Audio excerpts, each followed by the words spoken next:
We kind of take written law for granted, right? It's just there. But what if I told you that one of our most important social technologies wasn't born from some peaceful, steady progress? What if it was actually forged in the memory of a forgotten apocalypse?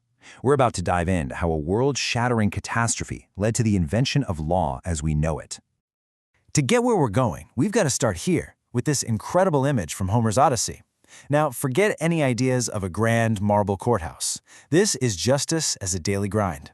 You've got a local judge sitting out in the public square, the agora, settling arguments between his neighbors before he packs it in and heads home for dinner. In this world, justice was spoken, it was personal, and it was just part of the daily routine. But that raises a massive question. No, seriously, think about that for a second. If you don't have any law books, no constitution, no website you can just look up, how does anybody know what the rules actually are?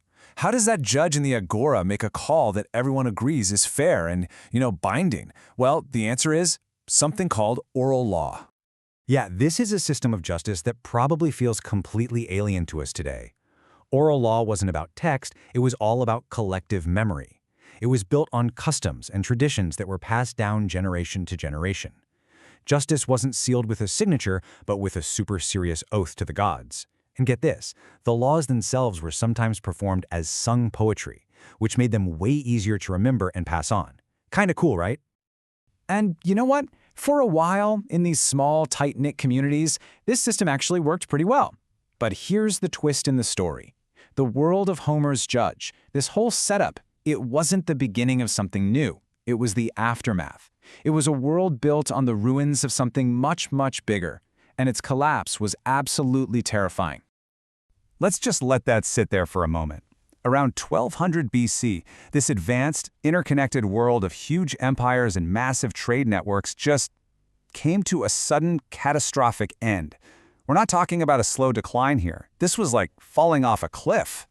These words really only hint at the scale of this thing. We're talking about a crisis that ripped across the entire Eastern Mediterranean, from Greece all the way to Egypt. It was sudden, it was incredibly violent, and it was so disruptive that it literally wiped out entire cultures and ways of life. And this wasn't some abstract event. Look at this. These cities were the New Yorks, the Londons, the Tokyos of their day. Mycenae, the legendary home of Agamemnon, burned to the ground. Hattusa, the capital of the mighty Hittite Empire, torched and abandoned. Pylos was destroyed by fire, and its final records, clay tablets that were baked hard in the blaze. Talk about watchers desperately scanning the coast for an attack that was already on its way. The human cost was just staggering.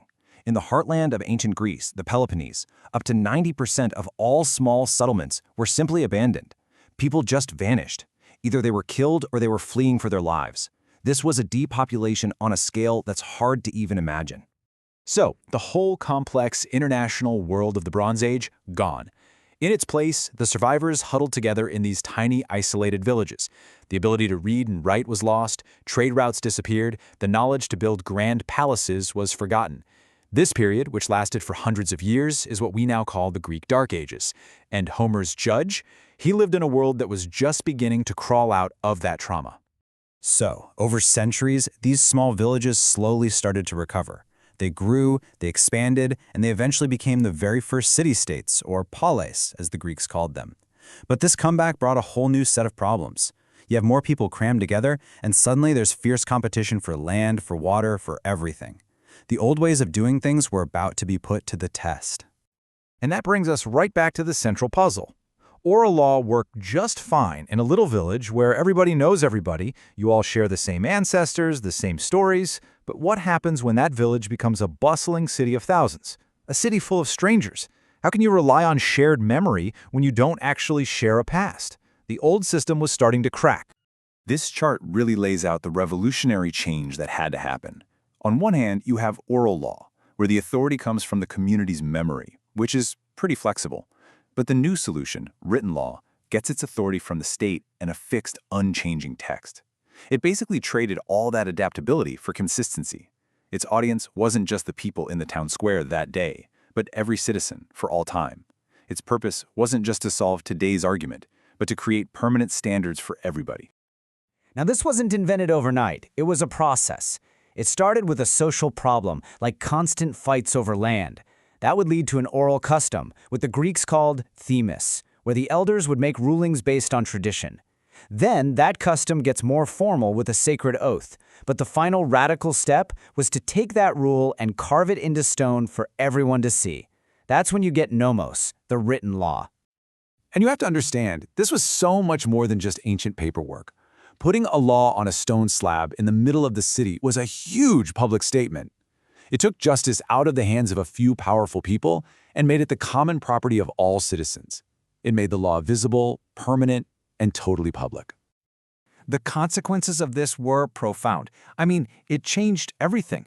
Suddenly, officials were bound by a written rule, not just their own opinions. This created consistency. The law itself became a physical monument in the city, a source of civic pride that helped define who they were as a community. And more than that, these public rules taught citizens what it actually meant to be a good person in this new society. And really, that's what this whole journey was about. Written law wasn't just some academic exercise. It was a technology for survival. It was a conscious, deliberate attempt to build a new, stable foundation for civilization, literally out of the rubble of a world that had completely fallen apart. So as we wrap this up, I want to leave you with this thought. When they were faced with the total collapse of their world, the ancient Greeks invented a brand new social tool, written law, to create a society that was more stable and more just. And that makes you wonder, doesn't it? As we face our own incredibly complex global challenges, what are the new tools, the new monuments to order that we are building to shape our future?